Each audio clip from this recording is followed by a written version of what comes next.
Point. Recording started. Off to you, Dan. All right. Good afternoon, everybody. Welcome to our meeting of Tuesday, the 29th of October. So we have quite an agenda today, but first off, we're going to take a roll call, please, Dustin. All righty. Chair Primary Dan Young. Present. Thank you. Chair Alternate Roger Haringa. Don't see him in here today. Uh,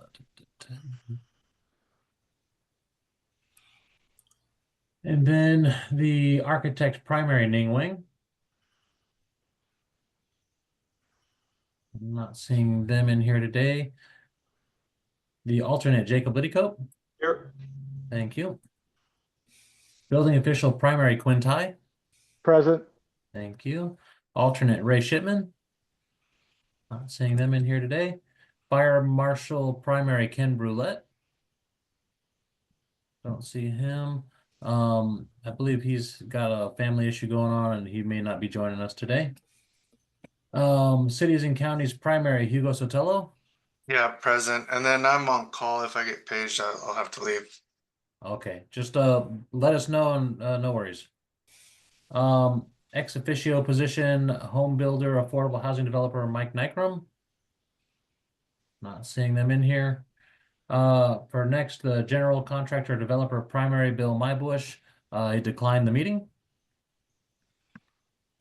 Manufacturer supplier primary Ricky Campbell. Present. Thank you. Fire protection engineer primary Walker Danucci. Not seeing them in here today. For the alternate Dave Cocott. Present. Thank you. Fire sprinkler industry primary Sean Morgan declined the meeting. For the alternate Kevin Marr. Not seeing them in the room. General public subject matter expert primary Samir Mokashi. Not seeing them on the attendees list. For the alternate Seth Henderson. Present. Thank you. Fire alarm industry primary David Mao. Present. I'm here until about 4 o'clock, and then I can listen in if you guys need quorum, but I won't be able to talk. Gotcha. Fire alarm industry alternate Zachary Tuck. Present. Thank you. And fire chief primary Lance Dahl. Not seeing them in here today. So we have 8 seats represented, and we need 7 for quorum. So we are rolling today. And Jacob, if you go, we'll still have quorum. And then David, if you're unavailable, we should still have quorum. We have Zach here as your alternate. Oh, and I see Roger Haringa has joined us. Yeah, I'm here. I know I'm an alternate, but that's fine. I'm here. All right, so we're good to go. All right. Next on the agenda is to review and approve the agenda.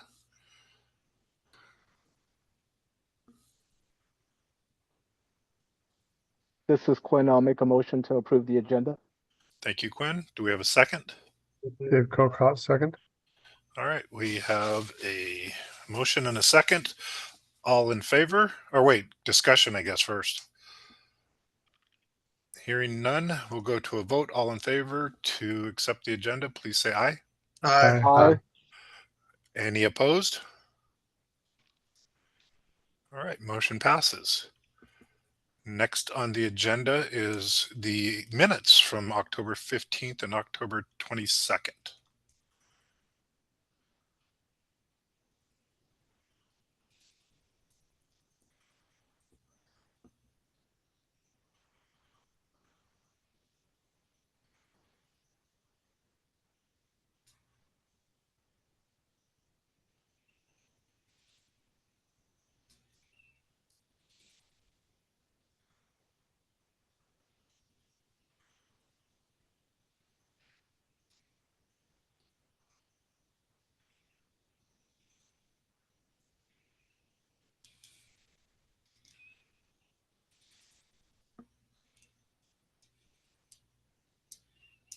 That looks about right. So this is Quinn. I make a motion to approve the minutes. Is this for both of the minutes or for just the one, the 15th? Just the 15th that I was there for. Okay. Okay, we have a motion. Do we have a second for the October 15th meeting minutes? I would second. All right, we have a second. Any discussion? Hearing none, all in favor of the October 15th minutes being approved, please say aye. Aye. Aye. Any opposed? Hearing none, that motion passes. Now we'll look at the October 22nd.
Okay, do we have a motion to approve? Motion to approve. Dave Colcott. Okay, and do we have a second? I'll second again, Samir. All right, thank you. Any discussion? We'll go to a vote. All in favor, please say aye to accept the minutes. Aye. Aye. Any opposed? Hearing And then- none, motion. Oh. This is Quinn. I'm abstaining since I wasn't there. Okay. All right, that motion passes. All right. And then next on our agenda is we have public comment on items not on the agenda. Dustin, you have your hand up. Yeah, I have two items I want to talk about. First is ethics training that we were supposed to get all the tag members to complete. I just want to bring it up now as part of stuff that's not on the agenda, that to expect an email from staff with a link to the appropriate training and explanations on what we're looking to get back for that so that we can satisfy the RCW requirement on ethics training. And then on the other item I want to just bring up now, for other business, I want to talk about a correlation group. And since we kind of have three groups working together right now, or working in parallel together right now, I'm looking for about 5 volunteers from each of the tags currently meeting to come together and talk about the correlation topics. There's only one petition that touches on all three, the IMC, IFC, and IBC codes. So we can probably knock that one out pretty quick, and then the rest are just for the IFC and IBC. And I'm potentially looking at the first couple weeks in November to grab this group and put them together real quick. Since this isn't an official tag, no official action will be taken. But we'll make it a public meeting for everybody. We'll come in, we'll talk about it, and then come back to the group with the movement on any proposals that touch all those codes. So just want to bring that up, that during other business, I'm looking to establish some volunteers for that group. And that's all I have. Okay. Anybody else with items not on the agenda?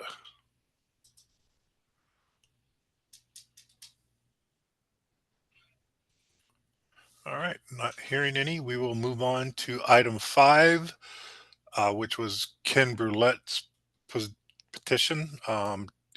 What do we have going on with that, Dustin? With that one, he's had a family emergency occur, so we have a revision that he submitted before we first even discussed this one, and we asked him to do some revisions to it. But he, with the stuff going on in his personal life, he wasn't able to get one together. And this is one that touches on multiple codes as well. And so in an email letting us know he wasn't going to be able to get the revision in, he said we should take this one to the correlation group and work on it there and then come back within this group to finalize its position in the IFC. Okay. And so I guess as far as a motion today or anything, I'm not looking to make a big movement on this. We can discuss if you like. This has got to do with the NFPA 13R versus 13D sprinklers in I believe the group R3 occupancies. And so I should be getting my share up now. You should be seeing this is what we looked at the last time, and we heard some discussion on proving the system, pressures required to make the system work, and I don't recall off the top of my head the exact movement we were looking for Ken to make on this one as far as a modification. So Dustin, I remember this one. This is the one where I brought up that townhomes. He was going to come back and modify it because townhomes are not defined based on his current language. So he did admit that he was going to come back and fix that. Gotcha. Do you think it'll still work to take this to the correlation group without the changes he was going to make to this? That's going to be a hard one because I thought he was going to bring it up to the IBC tag, and when I spoke with members at the IBC tag, he didn't bring it up to that tag group yet, so I'm not sure how that's going to play out. Yeah, this one came across the agenda last Thursday for the IBC tag, and they made the movement to kind of wait until the fire tag was done with this proposal before they were making considerations. And so I don't see a big issue going forward to the correlation group.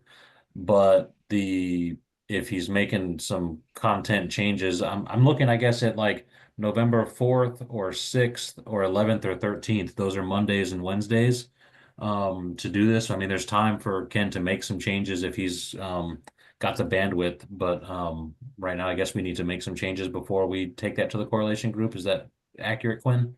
Yeah, that would be my stance on it. I mean, because it sounded like there's going to be some significant changes that he needs to make. And I wouldn't feel comfortable with sending it forth until we look at the changes. Okay. That's So just me. Dustin, That's just, yeah. and Dustin, this is Ricky Campbell. I agree with Quinn. I do feel like we need to make some changes to this. I did speak up about this. And if this is going to be in the correlation group, I'd like to be on the part of that correlation group. If I can volunteer. okay, I've got your name written down, and we'll formalize it when we put that group together. So looking at the calendar here, it's the 29th. Next week could potentially be the first correlation group, but maybe it would be better if we hold it off till the second full week in November, and that way Ken can potentially get some revisions in and bring it back to this body before sending to the correlation group. Does that sound like maybe a good tack to take? I'd be okay with that.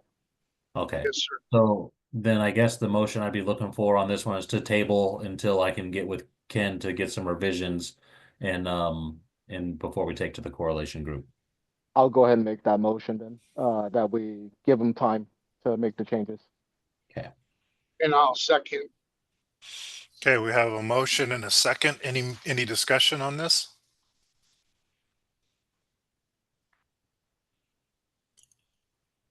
Russell, your hand is up. Hi, I'm Chris Russell with Security Solutions Northwest. I just wanted to mention, I spoke with a member of the NFPA 13D committee about this, and he had said that while it wasn't their original intent to go that high, it's fine as long as you have the pressure and the flows for it. But he did point out that part of the intent with the 13D is maintaining the passive fire protection. So as long as, if you're moving forward with this, since it's not typically part of the IFC, just making sure that you maintain the proper fire ratings for separation between townhomes as it's applied. Yeah. Okay, thank you, Russell. Any other discussion? Hearing none, we will go to a vote. All in favor, please say aye. Aye. Aye. Aye. Any opposed? Hearing none, motion passes. Okay, and Ricky and Quinn, I'm gonna communicate with Ken after this meeting and let him know that we're trying to still get the movement on that before going to correlation. And I'll just include you guys in the message in case you guys want to get together on that. Thank you, Dustin. You're welcome. All right, so next we have Karsten with the petition for pictograms. Yes, and so we are on our third revision of this one. And Karsten, you are online, I see. Do you want to take Yes. us through what you've modified here? Basically, yes, I just tried to make this as clear as possible. Just to try to avoid any potential confusion. I made it as clear as possible. I reworded it and I also changed the reference to the building code to have so the table is represented correctly.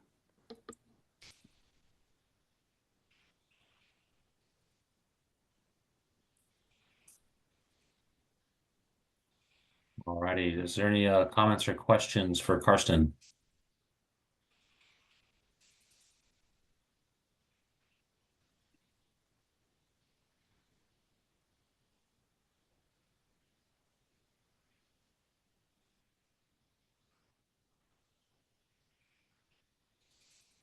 No hands are popping up and there's nobody unmuted. I guess we would be in a position to make a motion on this. Hang on.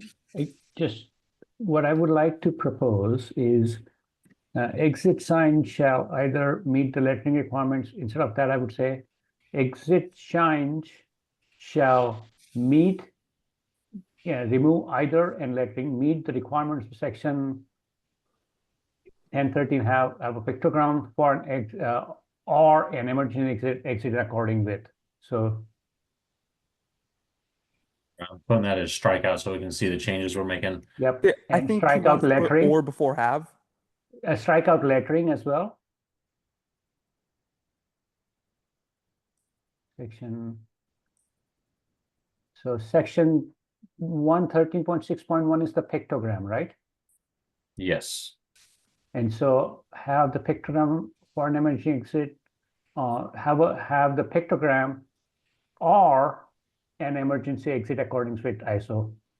No. Hang on. That seems wrong. So is 1013.6.1 the pictogram? No, 1013.6.1 is for if you have the word exit on it, and so this is meant to allow that option to still be used. Okay, so then after 1013.6.1 or have the pictogram? Yeah. Yes, this looks great. Yes, then I'm good. Okay. I'll second that. All right. So for that we've got Samir as the first and Quinn as the second. Dustin and Samir, if you guys are okay with it, I would actually get rid of that last two words or both. Which I don't think it's needed. Yeah, or both. I don't think you need that. Yes, I agree.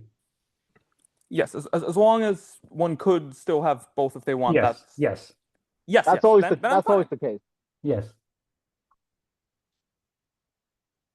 Yep. That's perfect. Very good.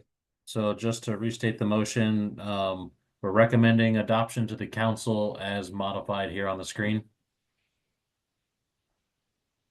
Yes. Yes. Okay. Dustin, make sure you get rid of that comma as well after 70-10. Gotcha.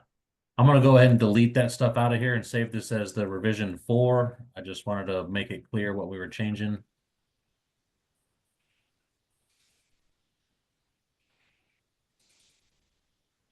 All right. All right, so now we have a motion and a second. Does anybody else have any discussion on this? Yeah, just for awareness, that 1013.6.1 is for graphics. The question, I believe, was asked, what was that? Very good.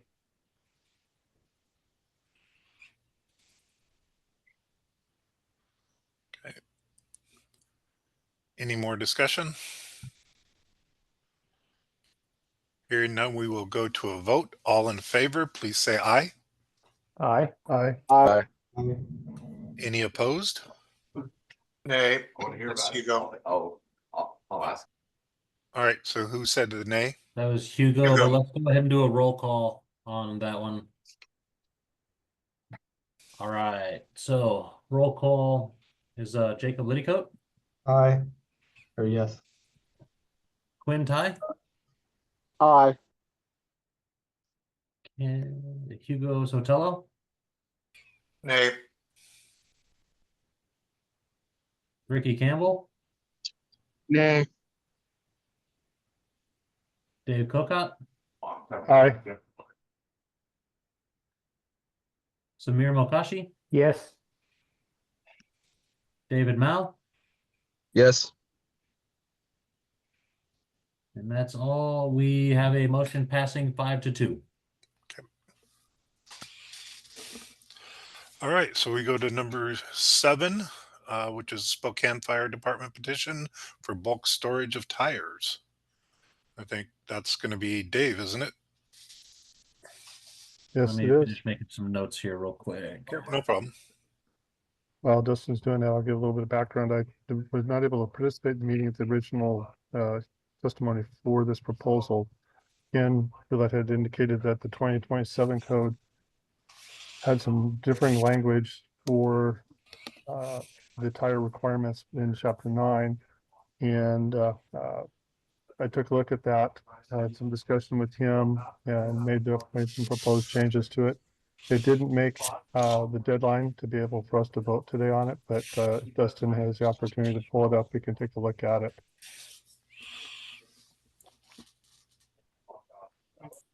So that one.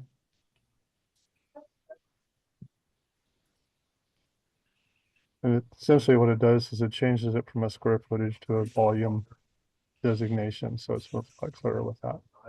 And that the aggregate volume of 20,000 cubic feet of tire.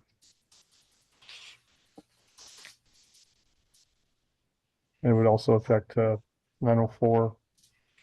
If we can update to the 27 language as well for the chapter 9 and chapter 11 requirements.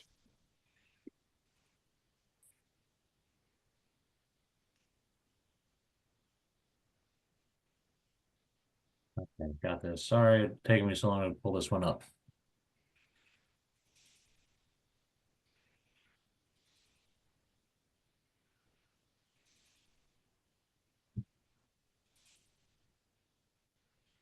All right, we should be good there. Is that right, Dave? Correct. Okay.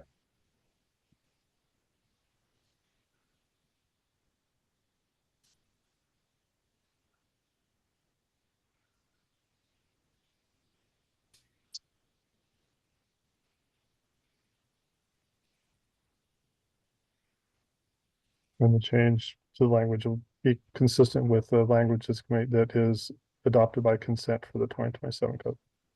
For 903.2.9.2, the proposal is also to include that in chapter 11 and 1103.5.7.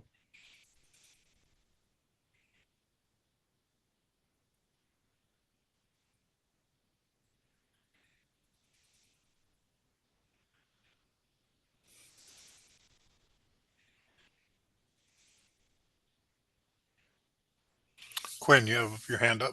Yeah, so this is IFC for dummies here. Dave, should we add which NFPA 13 system you want to use? Like, shall comply automatic sprinkler system per 903.3.1. You know what I'm saying? Like, do we want to reference a specific system? or does it matter? This is for dummies. The, Like me.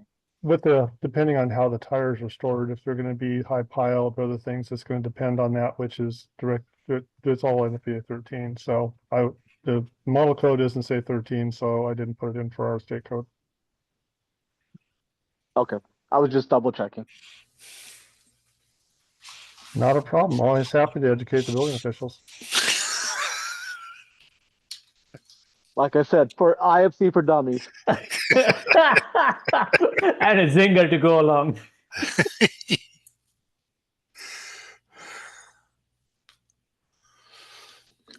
Okay, I think we're at a point to hear a motion.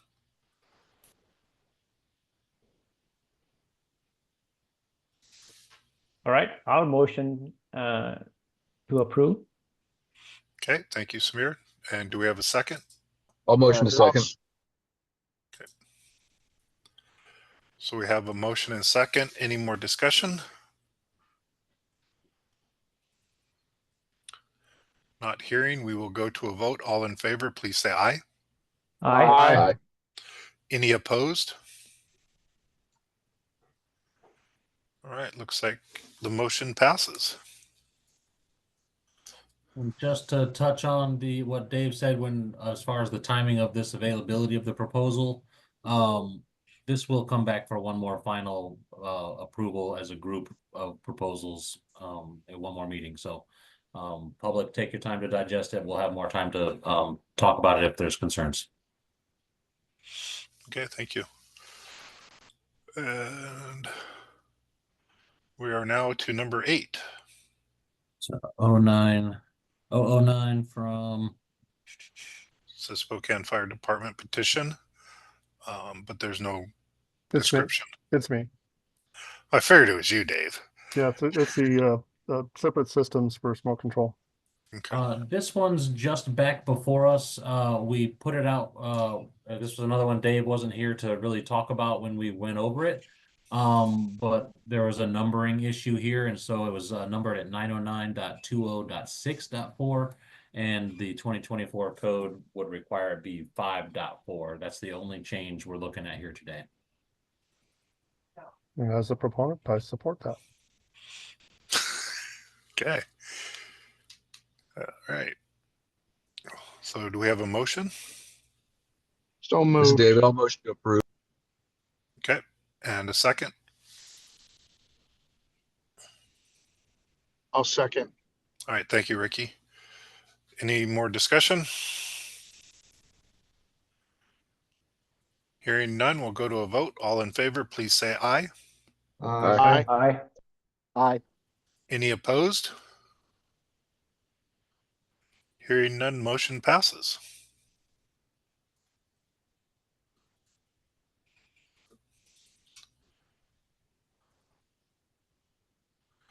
So we're on number 9 on the agenda, certification of service personnel for fire extinguisher equipment.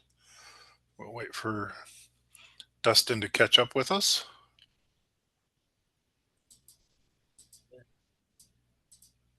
Okay.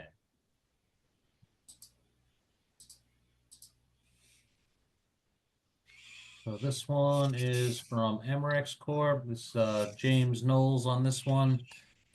Let me get this popped up.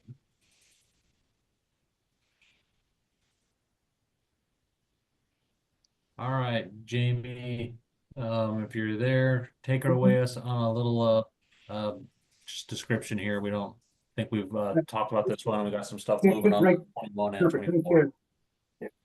So last week, thank everybody for discussing this with us. And we had a discussion at the end of the meeting last week on this subject.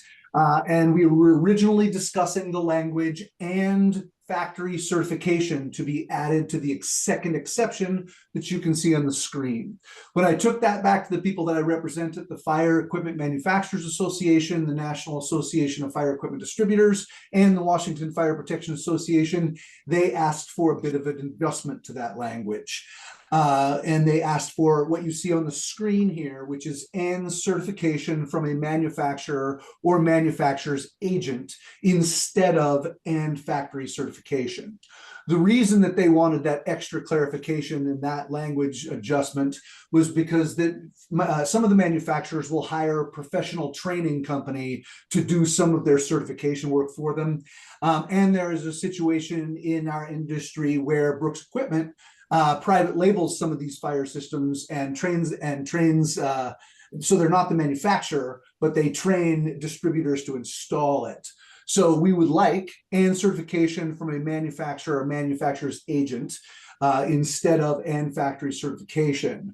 And the only real practical difference there is it would allow somebody like Amerex or somebody like Pyrochem to hire like Brooks Equipment to do that training for them, which is a regular part of our business already.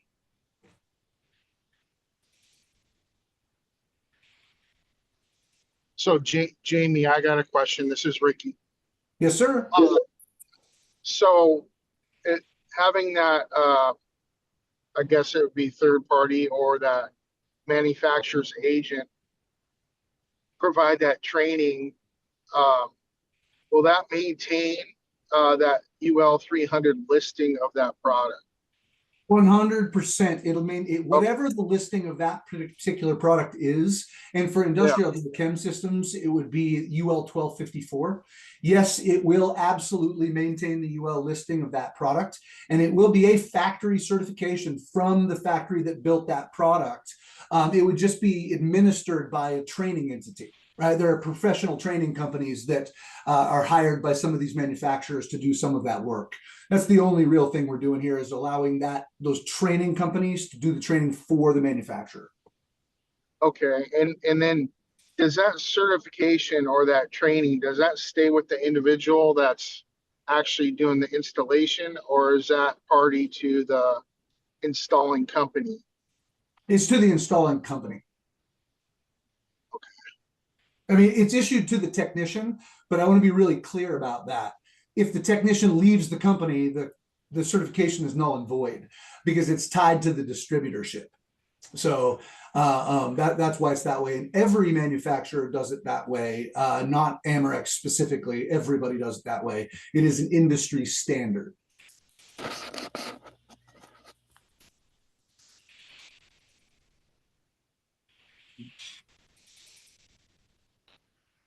Any other questions?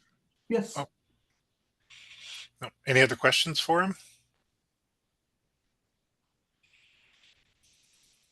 If I could just summarize what we talked about last week, this is the same. The only difference is it allows the manufacturers to hire a training company to do that training for them, which is fairly standard in our industry in some cases.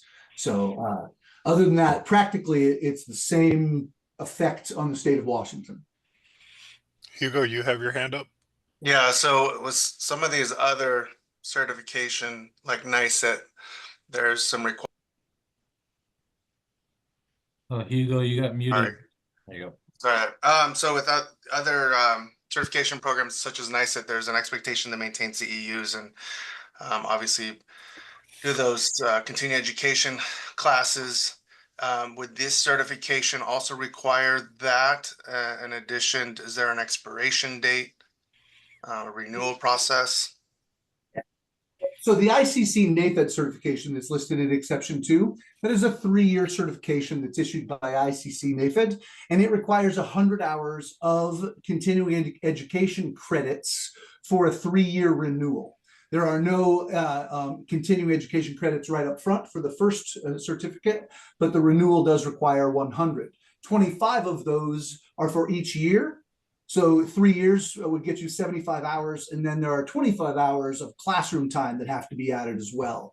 The factory certification or the manufacturer's certification does not require continuing education. It is a 3-year certification, just like the ICC NAFED certification, and it is issued by the manufacturer of that equipment, or in this case, the agent that's doing that training for them.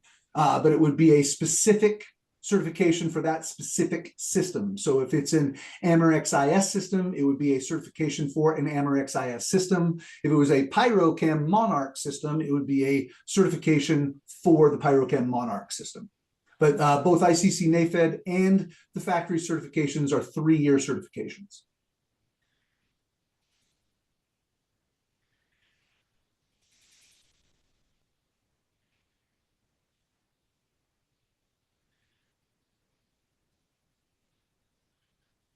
Can I answer your question, Hugo?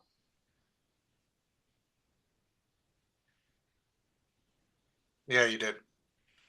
Thank you, sir. Anyone else have any questions? I'm happy to address any concerns anyone may have.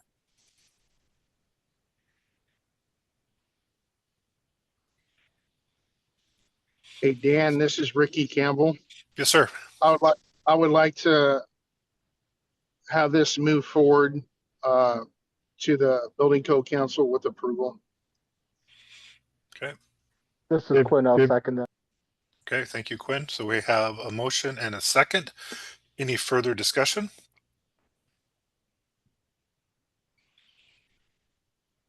Hearing none, we will proceed to a vote. All in favor, please say aye. Aye. Aye.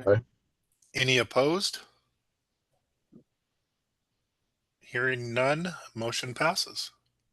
So I have a procedural question for Dustin, because we have the upcoming adoption for the first of the year for the old language. How is this going to affect that? Is the council going to have to address that? Yeah, at the last meeting, we made some movement on a proposal for emergency language and language to go into the 2021 IFC. So coming up here on the 8th, the committees will hear that. And the anticipation is that that will move forward to the council for the November meeting. And so the language in the 2021 will look just like this, but the emergency rule language looks a little different. It has the effective January 1 in there. And then with our current WAC language, 904.1.1 is kind of in there twice. You have the section that's currently effective. And then with the emergency rule, we have another section, well, not with the emergency rule, but was drafted in as part of the 2021 code that effective January 1, they'll be have some separate requirements. And so there's some we have the proposals in here approved by this group at last week's meeting for the 2021 emergency rule and normal rulemaking process. And then this is just looking at the 2024 language.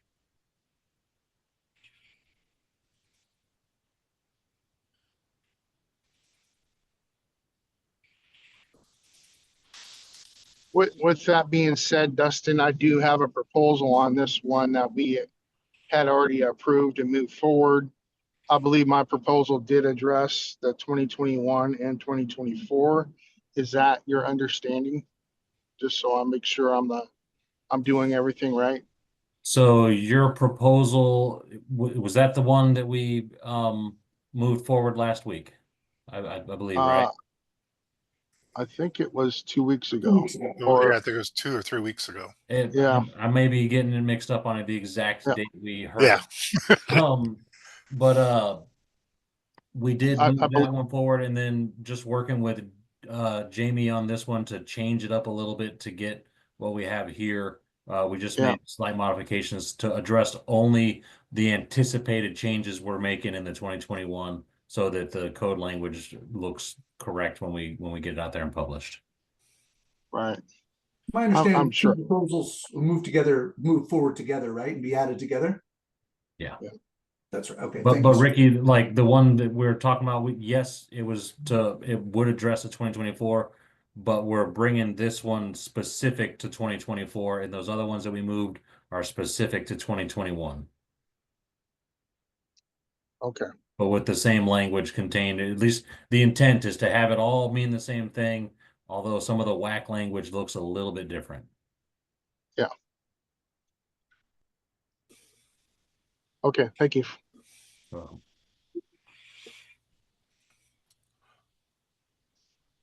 So it looks like we're up to item 10, emergency responder communications.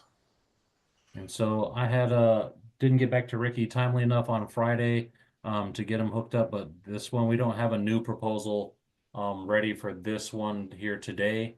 We sent this one out for some more work at the date that we heard this one. Let's see, this is Yeah, there's sections in here that we need to review.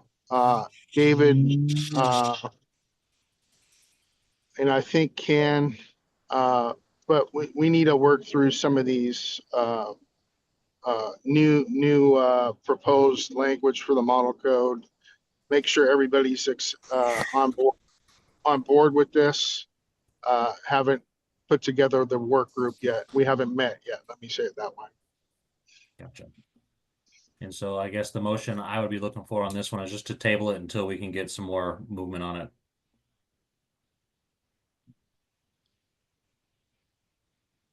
I will make the motion, we table it. Thank you, Dave. And then do we have a second? A second. Thank you, Jake. All right. Any more discussion on this? Hearing none, we will go to a vote. All in favor, please say aye. Aye. Aye. Aye. Aye. Any opposed? Hearing none, motion passes. So All that right. gets us to item 11 on the agenda. Which is other business. And so the only thing we need to really talk about is volunteers for the correlation group. And maybe some ideas on potential meeting dates. Coming up here, the 1st of November, we do have a little bit of a busy calendar for the SBCC. There's some stuff that's developing for an executive committee meeting and a legislative committee meeting that needs to happen prior to our November meeting. And so as far as SBCC events going on, this is what the beginning of November looks like. Let's see. The 4th would be too early to hold any correlation group meeting. We could potentially go on the 6th or the 7th. We'll be having a IBC tag meeting for sure. We need to get that scheduled. So I'm thinking Mondays or Wednesdays prior to the council meeting, we could get this done. So, I mean, I guess I'm targeting the 6th, 11th, or 13th. And there's some other stuff that's going to pop on the calendar around those times as well. So I guess looking for volunteers first and foremost. David, your hand's raised. I can volunteer. Dustin, I'd also like to volunteer.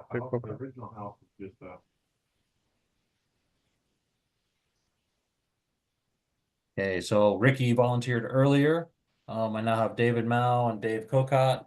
I don't have to have 5, but I think if we can bring 5 people from each one of our tags to this group, it'll be a good representation of our tags. This is Samir. I will volunteer. If you have 5 without me, I will back away.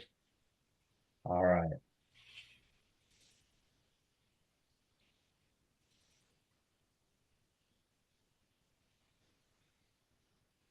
So that's 3 and a 4th tentative. Do we have maybe potential 2 more volunteers who could? I think we can probably handle the correlation stuff in one meeting, maybe 2 hours. And so looking for anybody else. Dustin, go ahead and throw my name in a hat. I'll be like Samir. If 2 more people want to do it, then I'll back off as well, but go ahead and throw me in. Gotcha. Thank you, Quinn. All right, Russell, you have your hand up. Yeah, if it's allowed for non-members of the tag to participate, I would be happy to help. You'll definitely welcome the participation as far as a formal kind of member of the group. I would hesitate to put your name on there, but I do welcome you to coming to the meeting to participate and discuss the correlation stuff. It'll be a public meeting. Okay. Roger? Yeah, I would just ask Dustin, I was looking at the summary sheet that you sent around. It would be good to publish a clear which proposals we're talking about. Okay, gotcha. On both sides. I mean, on the IBC side, it's the same way. I know having a clear list of which proposals need correlation would be a good reminder so that we can prepare ourselves ahead of time. I'm If I am in attendance, it would be from the IBC side, so I'll perhaps see you all there.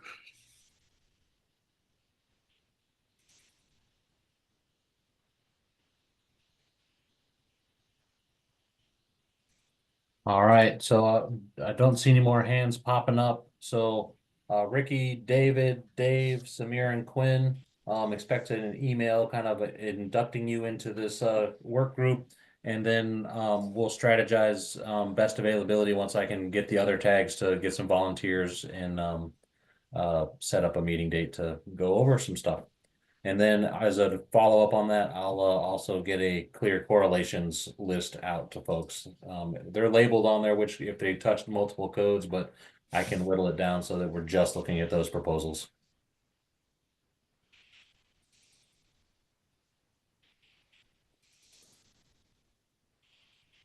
All right, I think that that's all I have for the correlation group at the moment, and all I have for other business. I'll turn it back over to you, Dan. Okay, alrighty. Anybody else have any other business? Karsten. With regards to proposal 119, will Dustin make sure that the version that was approved today is what goes to the building code committee meeting on Thursday? Yes. Thank you. And, That's great. And congratulations, Kirsten. You worked really hard at it. I really appreciated your effort and your attitude. Thank you. You're welcome. You were a pleasure to interact with on this one, Karsten. So I do echo the kudos there. No problem. Okay. So if there's no other business, we will go to adjourn, and we will be back next week. Or does somebody else? Dave Cocott had his hand up real quick. I just saw that go up. Dave? Well, Dan, you just covered that, so I wanted to kind of verify just how much more we have left. I think we just have the 2 more proposals to look at. Is that correct? Okay. 2 more proposals to look at. And so we'll change the next meeting to be, I think, just an hour is all we need to hit that one. And then after we do the correlation meeting, we'll bring back the correlation documents. And then I would like to just have on our agenda all of the proposals open for public comment and potential and final approval for the committees at 2 meetings from now. So that would be on the 12th? Ooh, that's my hope. If we don't quite meet up with the correlation committee or correlation group, we might push out to the 19th. I'm really hoping to have everything done. So we're not going to make it by the November council meeting. I'm really hoping to have it all done here on the week before Thanksgiving week. So last meeting of this group, hopefully on the 19th, before going to that special council meeting to approve proposals. Okay. That's good. Clears up a day there. All right. If there's nothing else, I think thank you all for your participation today. And it was a nice, quick, short meeting compared to the 3 hours we thought. So thank you all. And we will see you next week on the 5th. So all right. Thank you all. Have a good one. You Take too. care, everybody. Thanks, everybody.